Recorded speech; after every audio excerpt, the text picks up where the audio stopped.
I watched that first round, first minute segment maybe more than I've watched any other like climbing film segment, because something about it, like it wasn't the typical narrative, right? Like every climbing film before and after that, or at least the vast majority, are this kind of traditional classic hero's journey, right? It's like the King Lion's journey where you find the arch and you go on these other trips and you do a bunch of other cool stuff and then you come back and you send the arch. Amazing. But with first round, first minute, it was this pursuit of mastery and this dedication to like honing your craft. And you didn't do it in the end. And, you know, the takeaway message was like, I'm out here living in Spain and this thing's right down the road from my house and I'm going to stick and try it as long as I need to try it. Maybe I'll never do it, but I'm okay with that. And it was, for me at the time, I was full grind, you know, living at Smith Rock and actually getting a lot of joy out of the discipline of climbing, like the, maybe even the suffering of climbing. Like I really at that time resonated with this kind of, I don't know, samurai martial art kind of philosophy with climbing, where I'm just trying to hone and like, master. Yeah, no doubt. So, but you know, that story, I never heard the end of that story. I mean, I heard that you did the route, obviously, but I would love to just have you describe what happened after that. Yeah, I mean, it's interesting because I think, I really appreciate like what you just said.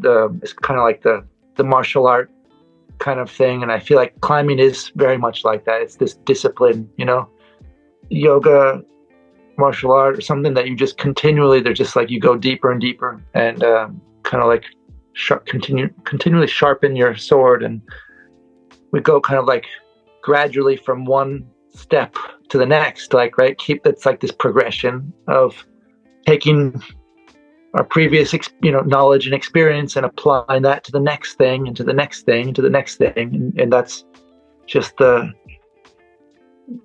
what you do in climbing, right?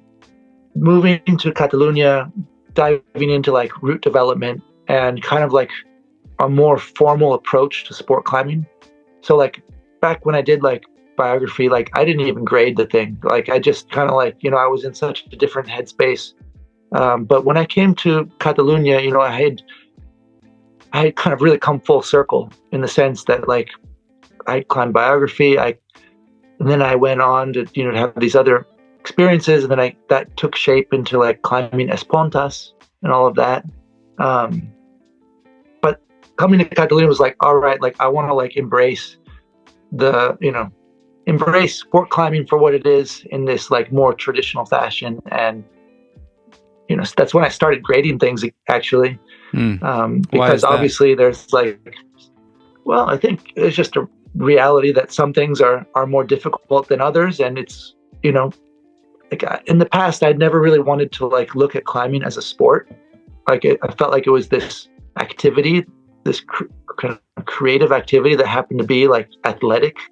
But, getting to hang out with Danny Andrada, coming to like Siurana, and just the whole vibe of Catalonia was like, whoa, there's this amazing energy going on, and just kind of felt, I don't know, just felt excited to like explore that and kind of like embrace that and see how, I think that the going from 9A plus to 9B was obviously that first step in that.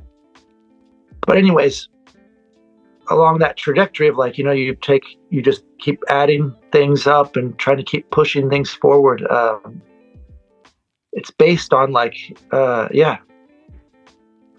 stepping on your, what you previously achieved to take things up a notch. And I felt like with first round, like I got shut down. Like I felt like, I don't even know how many times, at least 20, 30, 40 times at the last move. And I got pretty frustrated by it, and it forced me to like confront failure in a way that I hadn't. Like I up until then, I felt like I could pretty much just like bang my head against the wall, and had like I was stubborn enough to see those things through, and it just wasn't working. And it was kind of like this existential moment, because it was like, well, how do I continue progressing? You can't skip a step, right? It's like, if I've like failed here, like, what do I do? And it like, but there was no other like way. Like I just basically failed, and I kind of like was like had to like live with that, and it was pretty liberating actually, it's because I started climbing on other things, and I think ultimately, yeah, I came back. Like I was trying Perfecto Mundo. I ended up getting quite close to doing Perfecto Mundo, and then on that same day, I happened to be driving by, and it was like, oh, it looks like pretty good conditions. Like I'll just give it a go, and I just fired it, right? Like a completely like wow, spontaneous moment, right? So it's like a great example of just kind of like finding that,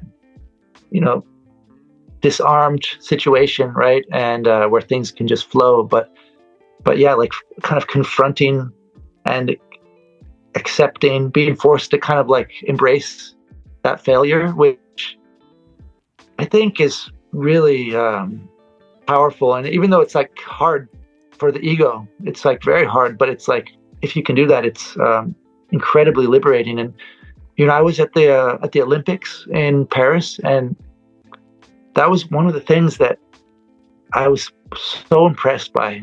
Of course, like, the success stories are amazing, but when you see these athletes that have like dedicated years of their life to train, and then, their foot slips, or, then suddenly like everything comes crashing down, and like the way that seeing them like confront that, because there's like no escaping that. And then I was really impressed by that. And I think that's something that we, with, understandably, we try to avoid that, those types of scenarios. But if you can actually be in those situations, like those are very empowering experiences, right? And I think that like I learned a lot from watching those guys in the comps, having to like confront failure like that. And it's just like, you can, and ultimately like it seems so like dire, but then like things keep going, life goes on. And, like you said, like that route didn't work out, and then it sent you on this other path. And then suddenly like, things happen that you never would have planned for, even if you could. Right. And so it's good to like put yourself in those situations, right? And even though it's hard.